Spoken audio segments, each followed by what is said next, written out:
Amour, beauté et crotte de nez de Meurzik et Morisseau des éditions Les Fourmis Rouges.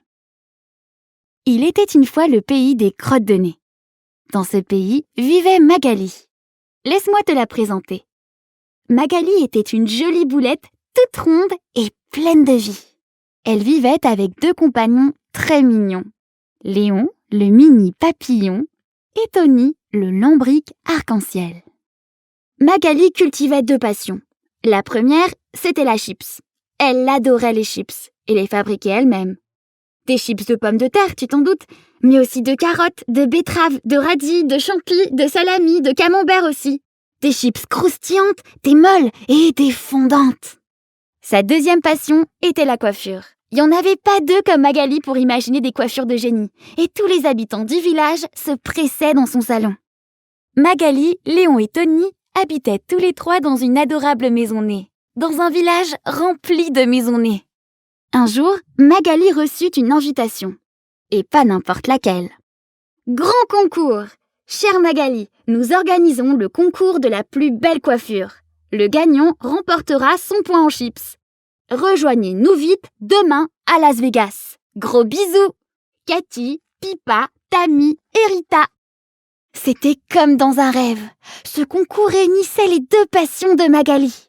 Elle se voyait déjà sur la première place du podium, celle de la grande gagnante avec une tonne de chips.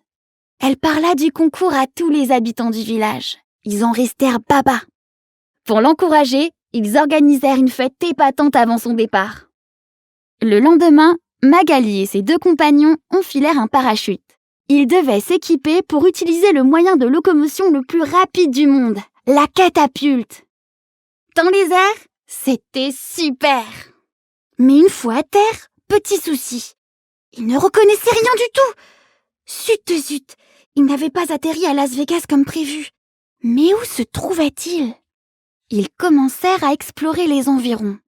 Ils n'étaient pas très rassurés. Soudain, des petites créatures hirsutes surgirent des buissons. Elles avaient l'air franchement menaçantes. Nous sommes la tribu des boulettes de pied et vous êtes sur notre territoire. Vous êtes maintenant nos prisonniers. Elles attachèrent Magali, Léon et Tony comme des petites saucisses et elles les emportèrent dans leur village. Il faut bien te l'avouer, nos trois amis étaient pétés de trouille. Arrivés au village, on les enferma dans une cage. À leur grande surprise, cette cage contenait déjà une prisonnière. C'était une crotte de nez qui s'appelait Mireille. Elle était chanteuse. Elle expliqua à Magali qu'ils allaient tous être rôtis à la broche. La situation était terriblement déprimante. Pour se changer les idées, Magali décida de coiffer Mireille, qui en avait bien besoin. Le résultat fut fidèle à son habitude. Éblouissant! Tellement éblouissant que toute la tribu voulut se faire coiffer elle aussi. On libéra sur le champ les prisonniers. Magali ne se fit pas prier et coiffa les boulettes les unes après les autres. Sur chaque tête, elle inventa une nouvelle coiffure. À la fin, elle tomba d'épuisement, mais toute la tribu était aux anges. Les boulettes de pied s'admiraient et se complimentaient. C'était un gros succès.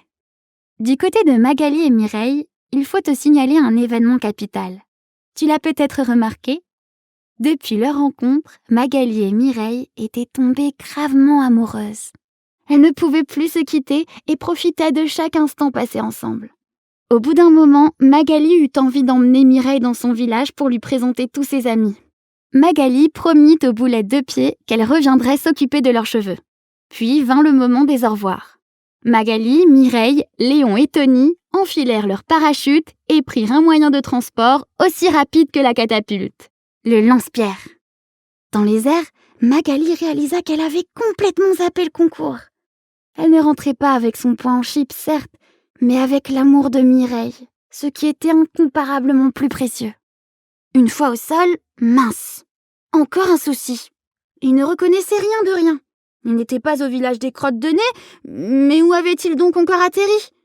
Soudain, sans crier gare, un groupe de créatures souriantes apparut devant eux. « Hey, welcome! Aloha! Bienvenue! Nous sommes la tribu des cacahuètes. » Voilà, c'est la fin du livre. Mais pas de l'aventure pour Magali, bien sûr. Tu as deviné pourquoi, n'est-ce pas? parce que les cacahuètes étaient affreusement mal coiffées, bien sûr.